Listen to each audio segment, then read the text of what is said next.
Good morning. Good morning to you. How you feeling, good people? I know. Y'all wasn't expecting that right there. Y'all was expecting, what's up, good people? It's your boy, Dr. Leroy McKenzie Jr., the Impact Builder, coming to you on this what?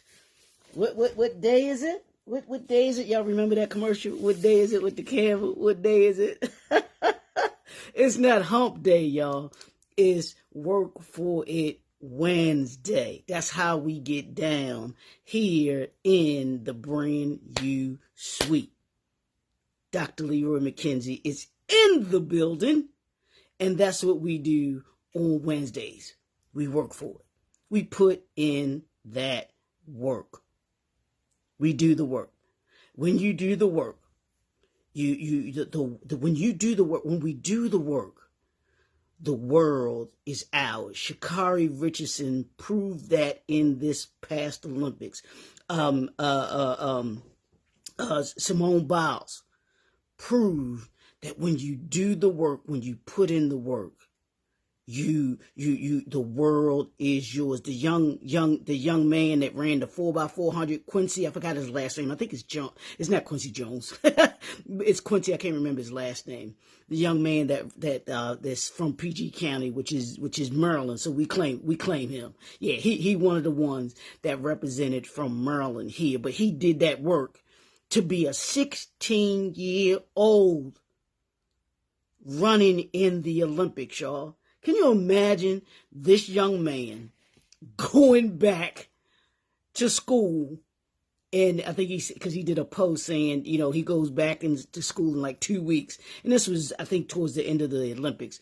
But he's getting ready to go back to school. And can you imagine him coming back? And you remember back in the day when you hadn't seen your friends over the summer, you're coming back to school for the first time, and you talking about what you did, and everybody's talking about what they did for the summer. Can you imagine this young man, 16 years old, and he around with his friends? Oh, Quincy, what'd you do this summer? I went to Paris, won a gold medal. Just the everyday, ordinary summer. You know what I'm saying? 16 years old with a gold medal. Bravo. Shout out to that young man. And it is just going to be, it's going to be phenomenal to see that young man grow into he's an exceptional athlete already. But to see, to me, I just really believe that he can go from exceptional to phenomenal. That's what I'm looking at for him. Going from exceptional to phenomenal. Because he's got, and I was talking to a friend of mine last night, he's got at least 3 Olympics in him at 16. Because you figure, this is his first one, 16. Next one, he'll be 20. the one after that, he'll be 24. So that's 3 already. So he got maybe 4, because 28, maybe even 5. Maybe even 5. And he would only be 32 years old. And he already has 1 gold medal. The world is yours when you put in the work. That's what I'm going to say today. The world is yours when you put in that work. So let's go to work, y'all. Y'all know what we've been doing all this week.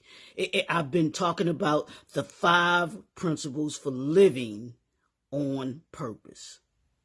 The 5 principles for living on purpose. Are you on purpose? Just like the phenomenal athletes that I just named, Olympians that I just named. They're living on purpose and living with purpose. Their purpose is to do what they did. Simone Biles being a phenomenal gymnast. Quincy, the young man, being a phenomenal track star. Sha'Carri Richardson being a phenomenal track star. The women's and men's basketball team. They went with a purpose. They went there with a purpose. Do you have purpose? You got purpose? It ain't you got milk. It's got purpose. Do you have purpose? That's the question I'm leaving you with today. I'm going to challenge you with that question. today. Do you have purpose? I want you the everything that you do today, every piece of work that you put in today, ask yourself before you do it, what's the purpose of it? Or does it have a purpose? Even before you spend that money you're gonna spend, ask yourself, does it have a purpose? Does it have a reason for why you're doing what it is that you do? Because entrepreneurs with purpose achieve great things. I'm going to say that again for you. Entrepreneurs with purpose achieve great things. And it's not just entrepreneurs, but that's what we talk about here. Entrepreneurs and leaders. That's what we talk about here in the Brand You Suite. For those that may not be familiar with me, my purpose, Dr. Leroy McKinney Jr., the Impact Builder, and being the president and CEO of JNF Enterprises, my purpose is to assist entrepreneurs to reclaim their time so that they can be more organized, to focus on meaningful connections with family, friends, and those that they serve. Does what you do, does your business, does your brand, do you have purpose? That's what I assist. I assist entrepreneurs to be able to have more time to be focused on their purpose. I want you today, if you don't come away with anything else, is to understand purpose and your purpose specifically. So let's get into this purpose thing for today. And what we're going to talk about is if you're going to operate, if you're going to use the principle of purpose, living on purpose, if you're someone, an entrepreneur that is going to live on purpose, you must prioritize ethical leadership. You must write that down. You must prioritize ethical leadership. And what do I mean by that? You lead your business with integrity and commitment to ethical practices. One of my personal value system and my brand value system, I talk about this all the time, is to be committed and to be consistent about who I am and hold myself accountable and operate in excellence. That's operating with integrity. That's making sure that I operate with integrity, committed to integrity, that I am consistent with my integrity, with my operating in excellence, my holding myself accountable, making sure that everything that I do for you all, it enlightens, empowers, and impacts you. It teaches you something, it equips you with something, and it impacts you to want to move and do something.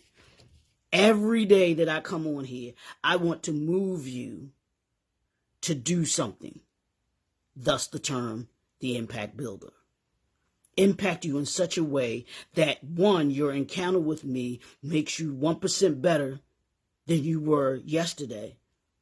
But then also, that encounter impacts you in such a way that you're better after the encounter than you were before the encounter. Now, when you operate when you prioritize ethical leadership, what it does is this principle, it ensures that your activities, you as an entrepreneur, that your activities contribute positively to the society, and it builds a culture of trust within your organization.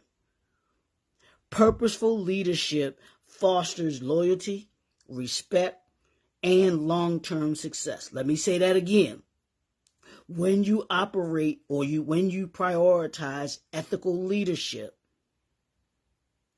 it actually fosters loyalty, respect, and long-term success. That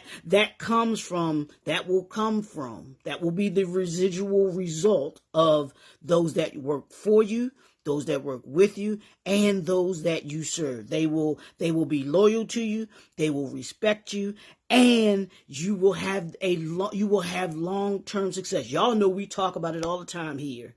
We talk about sustainability. When you prioritize ethical leadership, it gives you the foundation.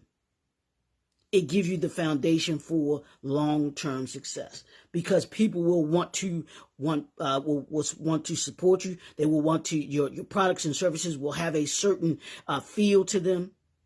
Why do you think that people are so loyal to Chick-fil-A? I promise you, part of Chick-fil-A's brand value system is they prioritize ethical leadership. They operate with a standard of ethicality. And for those of you that are in Remand, y'all know what ethicality is. That's what Remand is about. But it's also what we here at J&F Enterprises are about too. Leadership demands ethicality.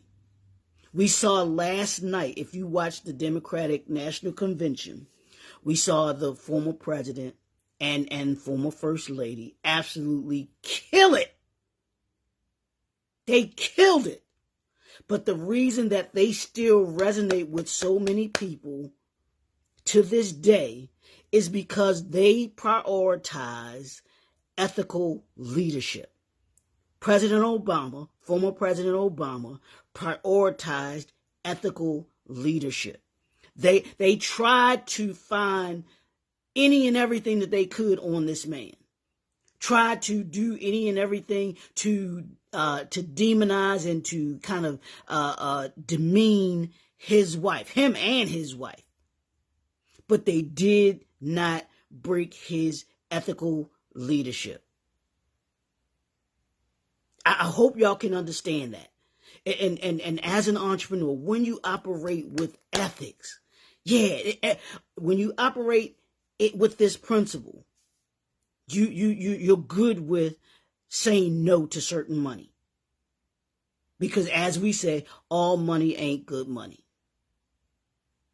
And we will stick to that. If that means, hey, that I don't get to grow like I wanted to grow because they're offering me this amount of money to do this, and I can't ethically say that I do that. I was watching real quick. I was watching this. It was a reel, and it was Big Daddy Kane, and he was talking about Suge Knight, and he was saying how this was when they were starting. They were trying to start Death Row East. Now, for those, give me a minute, y'all. For those of y'all that are hip hop heads and you know everything about hip hop, you know that Death Row Records was owned by Suge Knight, which is now owned by Snoop Dogg. Snoop owns Death Row. Got that boy October London. Snoop, that was a great sign, man. Absolutely phenomenal, and that's cool. And that's gonna take Death Row to the roof. But Big Daddy Kane talked in this reel about him possibly working with Death Row East. And so he went to visit Suge and hung out with him for a minute, and they were discussing, I guess, the details and how that was going, artists he was going to work with and everything like that. And so he, hey Bernice, how you, lady? And how he they were talking about the deal that they were going to make and everything like that. And so they're hanging out. They going to a couple parties. I think they went to a fight or something like that or whatever. And then they were talking business. And so after, he said, when they were in the midst of them talking, waiting for him while they were talking business, he goes in to see Suge. And he said, in the midst of them talking, they had a great conversation. He was going to be heading back to the East Coast. And he said that Suge offered him, over the amount, way over the amount of what, I guess what they had discussed and stuff like that. He was like, Big Daddy Kane was like, he understood what that means, and and the people gonna call you on that. And so he said, nah, I'm good, and he didn't move forward with working with Death Row East. And he said, he couldn't do business like that. He said he didn't do business like that. And so when you think about you doing business, you may get a potential client, you may get a potential customer that comes along and wants you to do something that goes against your brand value system, that goes against your personal value system, that goes against your ethical leadership. And you have to be willing to say no. I know the money looks good. There's a lot of things that you could do. You may even be hurting for, money that money could really help you in your business at the time. But the only question is it worth your ethics? Is it worth your morality? Is it worth you now being accountable for something that you don't believe in? And it's just like if someone were to, let's say, a cigarette company or an alcoholic beverage company were to say, hey, Dr. McKenzie, we really appreciate the work that you do. We'd really like to partner with you and offer me an exorbitant amount of money to be able to partner with me and for me to be able to have their product, or service out there, me represent. I couldn't do it. Wouldn't do it. Why? I don't drink. I don't smoke. And it would be unethical for me to promote something that I don't do myself. That's operating with a priority of ethical leadership. That's showing those that work for me, that I work with me, and those that I serve, that I have a standard. And there's certain ethics that I operate with, that the brand, that we as a brand operate with. And I want you as an entrepreneur and with your business to do the same thing, to operate with the same thing. I mean, I can only tell you, I can't make you do nothing. It's your business. It's your brand. I can only tell you, when you live on purpose and you operate with and you prioritize ethical leadership, you show, I told you, you give more, you have more chances of displaying, getting loyalty, getting respect, and then having a business and a brand that's sustainable and that is geared towards long-term success. Take a look at those businesses that acted unethically and ask yourself, how long did that last? I watch all the time, and it doesn't come on as much now, I don't think, or at least I'm not tuned into the channel that it comes on. But it's a show called American Greed, and it talks about those who did not prioritize ethics, and they prioritized living and doing others wrong. And not adhering to the the morality that they should be operating in. And so, as a consequence of that, their businesses failed. People began to distrust them. And when it comes to leadership, you know the reputation that you have, when you have, whether either way. I mean, if you've watched if you've watched the Democratic convention this week, in contrast to the Republican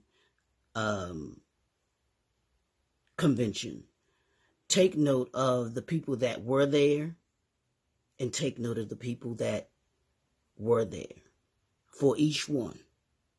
I'm not going to say one either way. I'm just going to say, take a look at the leadership that showed up for the Democratic convention and the leadership that showed up for the Republican convention. And ask yourself, does that, which one looks like they prioritize ethical leadership. And that will show you the principles that they operate through. And how we as entrepreneurs, when we think about the living on purpose, living with purpose, and when you operate and you prioritize ethical leadership, what happens? You get that, how you gain that loyalty, how you gain that respect, and how you gain long-term success. Look at that formula. It's your boy, Dr. Leroy McKenzie Jr. If you are someone who prioritizes ethical leadership and you want to be able to make sure that your business is being run in such a way that you can have meaningful connections, meaningful relationships, meaningful resources, then connect with us. Connect with me, connect with us, and we'll the principles and strategies and plans that we put together for you do that very thing. That's what our entrepreneurial briefcase is geared to. All of these things that we talk about, we put there, we place there, so that we can have, so that we can have you, your business and your brand can not only be better by the end of the year than it was at the beginning of the year, but that it's set up in such a way that you keep the doors open. That's what we do around here in the Brand You Suite. We keep the doors open. And when you prioritize ethical leadership, you keep the doors open. So that's what I got. Don't forget, you can. I got in the description. In the description is how you can connect with us. How you can connect with us and be able to talk with us so that we can work with you. Don't forget, hop on over to the YouTube channel and hit that subscribe button. Like, share, comment. 500 subscribers in every 30 days. That's what we're looking to do. That's my goal. That's what we're looking to be able to do. Tell a friend, share it with a friend. Let them know, hey, you need to check out this dude, Dr. Leroy McKenzie Jr. I know you said you want to be an entrepreneur. You're an entrepreneur. You need help with this, with your marketing. You need help with your branding. You need help with your business plan. Come on in the room. Come on into the suite. Come on and see us. We'll be more than happy to assist you and work with you. So we'll talk to y'all soon. We'll be right back here tomorrow morning. It's your boy, Dr. Leroy McKenzie Jr. Oh, I'm going to post up too. If you're not doing anything this afternoon, I'm going to put the flyer there this afternoon. Your boy is going to be speaking on the national platform. It's actually the how to monetize your expertise. So if you can hop on. It's going on all day, and I'm going to, like I said, I'm going to put the information up. You'll be able to tune in this afternoon. I will be on the stage, on the virtual stage, at 3:00 this afternoon, talking about Be Our Guest. We're going to be talking about how do you monetize your expertise, but from the stage, but also how do you gain those clients, those customers that you need by gathering information, understanding the need, explaining the benefits, supplying options, and taking and time to make a decision. All of those things we're going to talk about this afternoon. So tune in, join us. I'll have the link for you so you can hop on. I appreciate you. Love you. We'll see y'all tomorrow. Peace.